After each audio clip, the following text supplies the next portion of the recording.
أعوذ بالله من الشيطان الرجيم. بسم الله الرحمن الرحيم.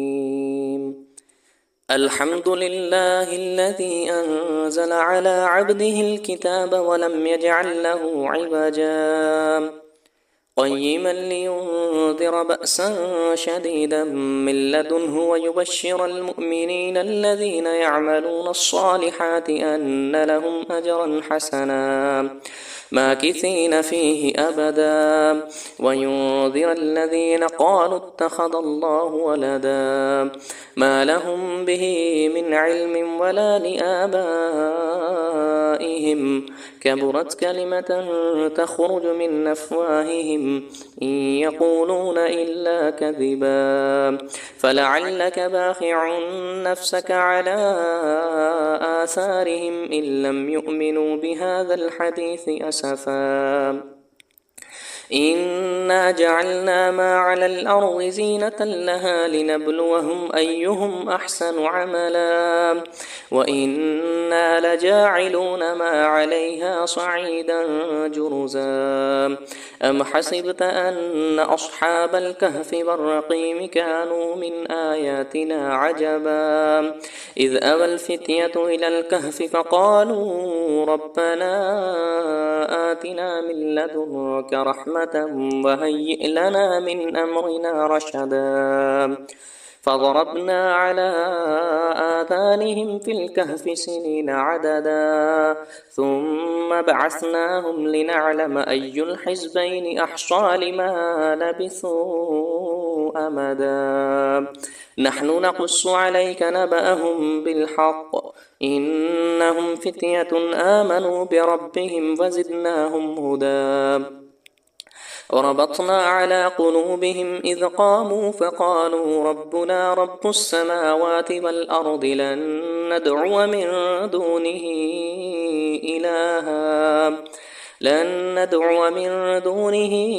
إلها لقد قلنا إذا شططا هؤلاء قوم اتخذوا من دونه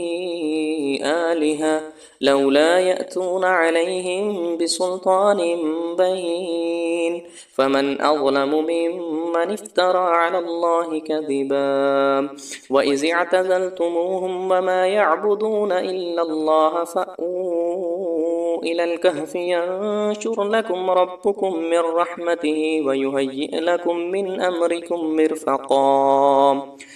وترى الشمس إذا طلعت تزاور عن كهفهم ذات اليمين وإذا غربت تقرضهم ذات الشمال وهم في فجوة منه ذلك من آيات الله من يهد الله فهو المهتد ومن يضلل فلن تجد له وليا مرشدا وتحسبهم أيقاظا وهم رقود ونقلبهم ذات اليمين وذات الشمال وكلبهم باسط ذراعيه بالوصيد لو اطلعت عليهم لوليت منهم فرارا ولملئت منهم رعبا وكذلك بعثناهم ليتساءلوا بينهم قال قائل منهم كم لبثتم قالوا لبثنا يوما أو بعض يوم قالوا ربكم أعلم بما لبثتم فابعثوا أحدكم بورقكم هذه إلى المدينة فلينظر أيها أزكى طعاما فليأتكم برزق منه وليتلطف ولا يشعرن بكم أحدا إنهم إن يظهروا عليكم يرجموكم أو يعيدكم في ملتهم ولن تفلحوا إذا أبدا وكذلك أعثرنا عليهم ليعلموا أن وعد الله حق وأن الساعة لا ريب فيها إذ يتنازعون بينهم أمرهم فقالوا ابنوا عليهم بنيانا ربهم أعلم بهم قال الذين غلبوا على أمرهم لنتخذن عليهم مسجدا سيقولون ثلاثة رابعهم كلبهم ويقولون خمسة سادسهم كلبهم رجما بالغيب ويقولون سبعة وثامنهم كلبهم قل ربي أعلم بعدتهم ما يعلمهم إلا قليل فلا تمار فيهم إلا مراء ظاهرا ولا تستفت فيهم منهم أحدا ولا تقولن لشيء إني فاعل ذلك غدا إلا أن يشاء الله واذكر ربك إذا نسيت وقل عسى أن يهديني ربي لأقرب من هذا رشدا ولبثوا في كهفهم 300 سنين وازدادوا 9 قل الله أعلم بما لبثوا له غيب السماوات والأرض أبصر به وأسمع ما لهم من دونه من ولي ولا يشرك في حكمه أحدا واتل ما أوحي إليك من كتاب ربك لا مبدل لكلماته ولن تجد من دونه ملتحدا واصبر نفسك مع الذين يدعون ربهم بالغداوة والعشي يريدون وجهه ولا تعد عيناك عنهم تريد زينة الحياة الدنيا ولا تطع من أغفلنا قلبه عن ذكرنا واتبع هواه وكان أمره فرطا وقل الحق من ربكم فمن شاء فليؤمن ومن شاء فليكفر إنا أعتدنا للظالمين نارا أحاط بهم سرادقها وإن يستغيثوا يغاثوا بماء كالمهل يشفي الوجوه بئس الشراب وساءت مرتفقا إن الذين آمنوا وعملوا الصالحات إنا لا نضيع أجر من أحسن عملا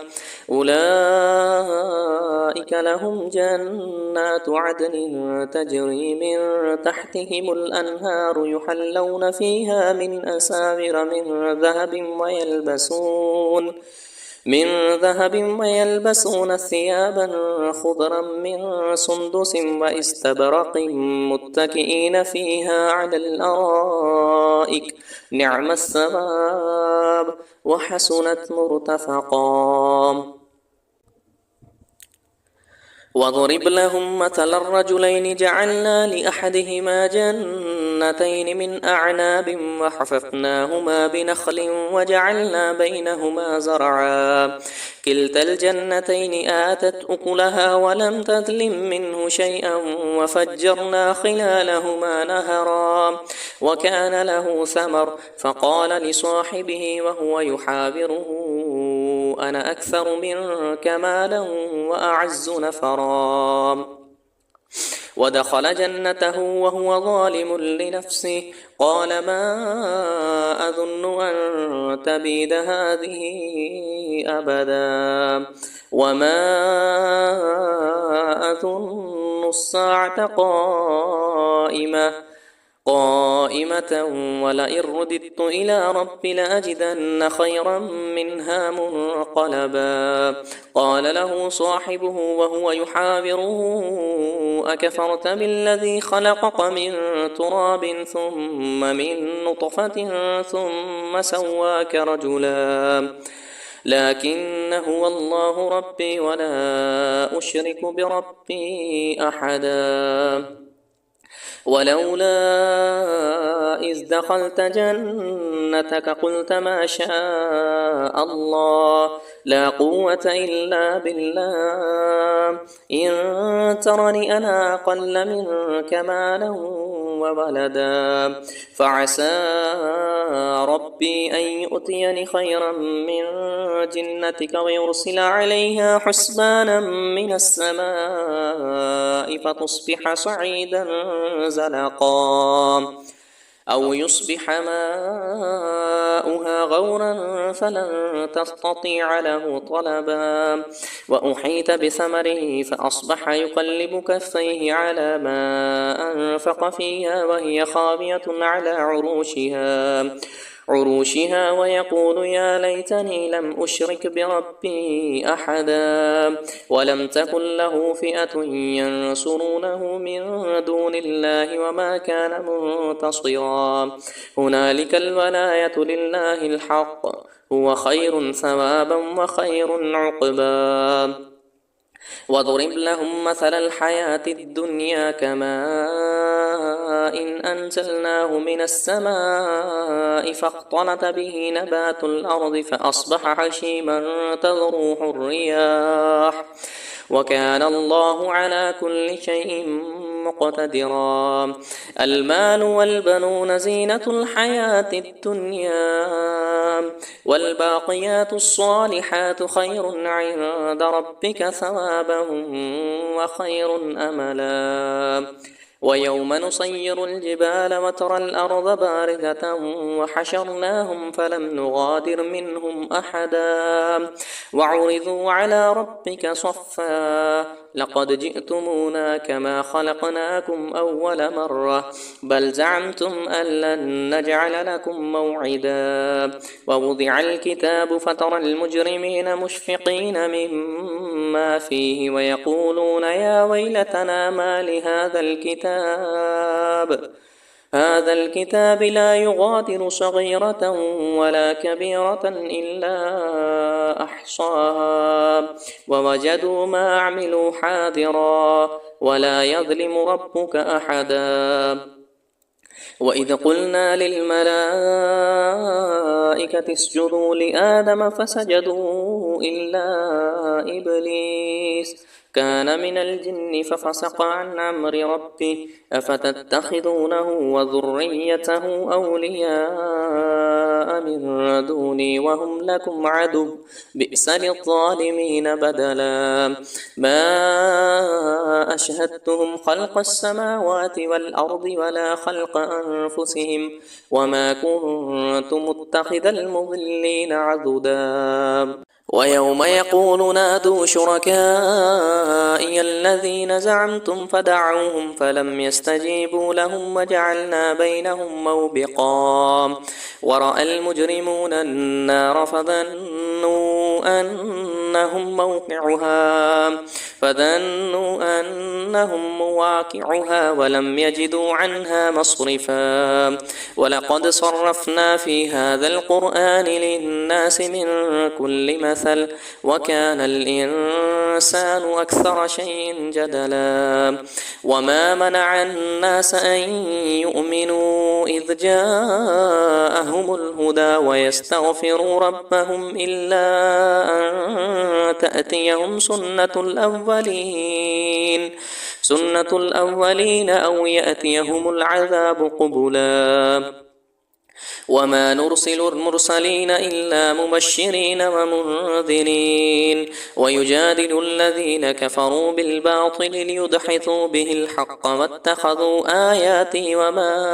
أنذروا هزوا ومن أظلم ممن ذكر بآيات ربه فأعرض عنها ونسي ما قدمت يداه إنا جعلنا على قلوبهم أكنة أن يفقهوه وفي آذانهم وقرا وإن تدعهم إلى الهدى فلن يهتدوا إذا أبدا وربك الغفور ذو الرحمة لو يؤاخذهم بما كسبوا لعجل لهم العذاب بل لهم موعد لن يجدوا من دونه موئلا وتلك القرى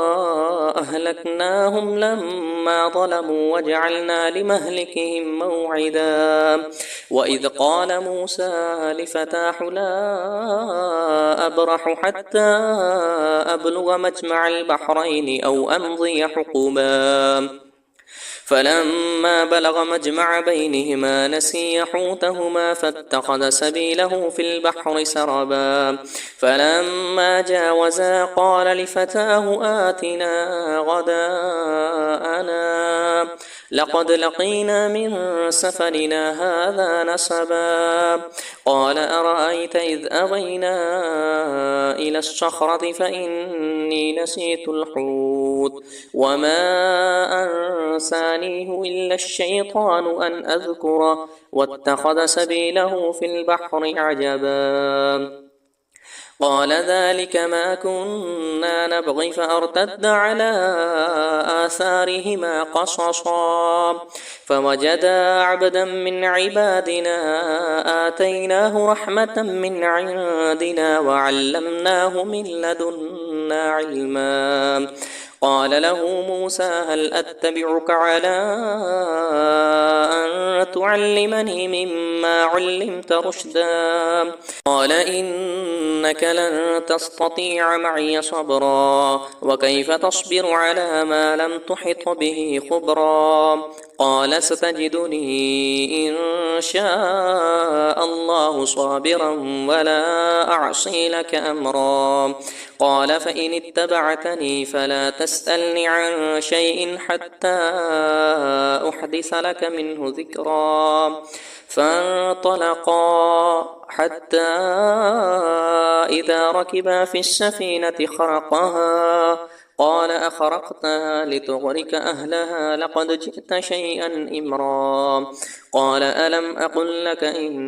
ألم أقل إنك لن تستطيع معي صبرا قال لا تؤاخذني بما نسيت ولا ترهقني من أمر عسرا فانطلقا حتى إذا لقيا غلاما فقتله قال أقتلت نفسا زكية بغير نفس لقد جئت شيئا نكرا قال ألم أقل لك إنك لن تستطيع معي صبرا قال إن سألتك عن شيء بعدها فلا تصاحبني قد بلغت من لدني عذرا فانطلقا حتى إذا أتيا أهل قرية استطعما أهلها فأبوا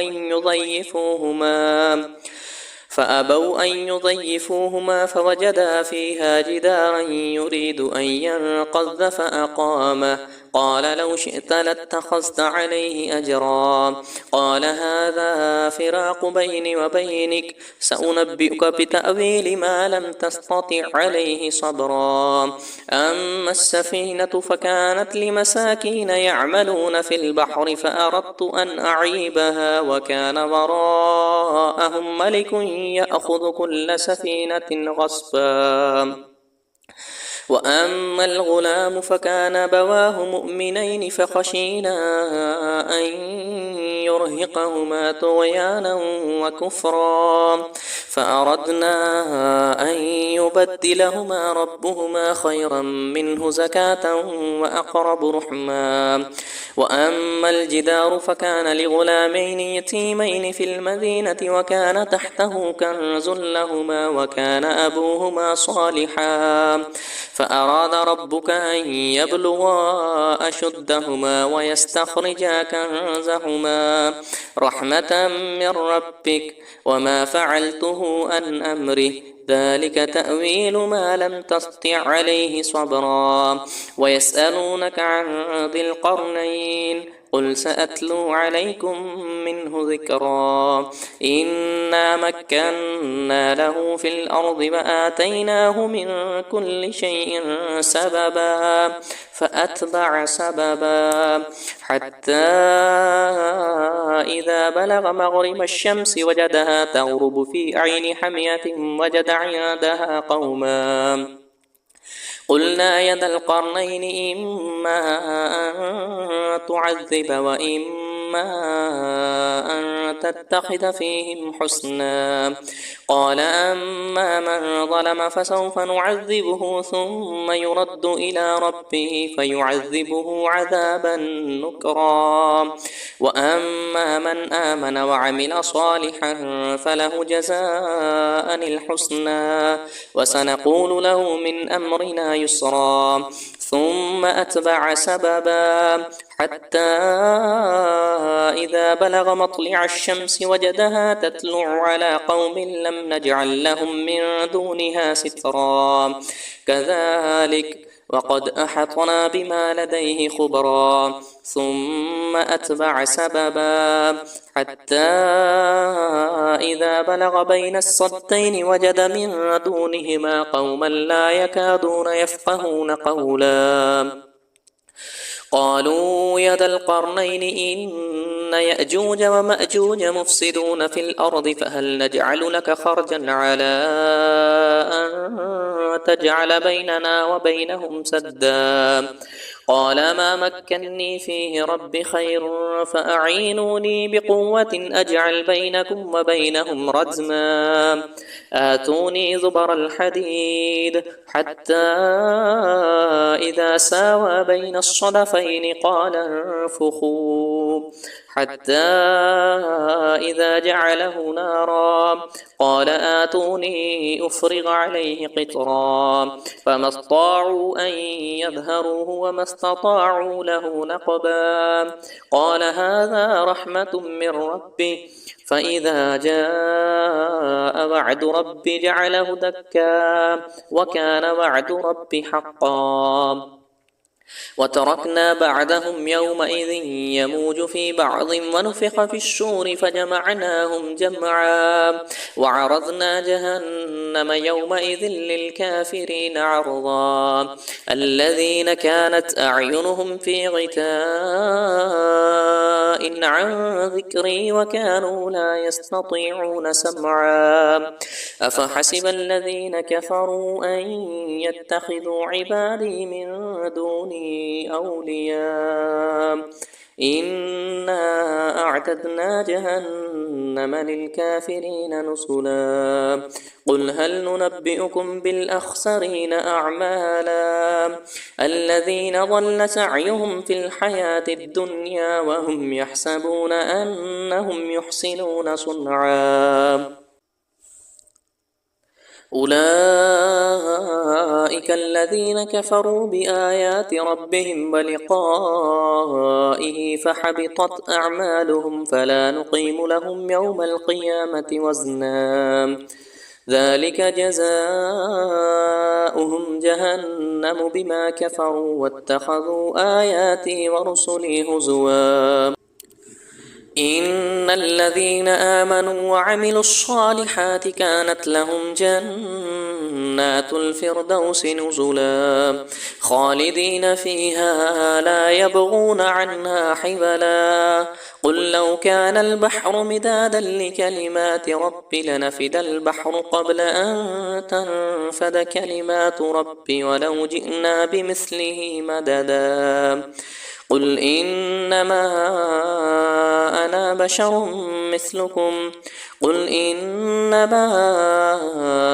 بشر مثلكم يوحى إلي أنما إلهكم إله واحد. فمن كان يرجو لقاء ربه فليعمل عملا صالحا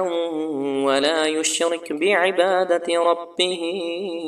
أحدا.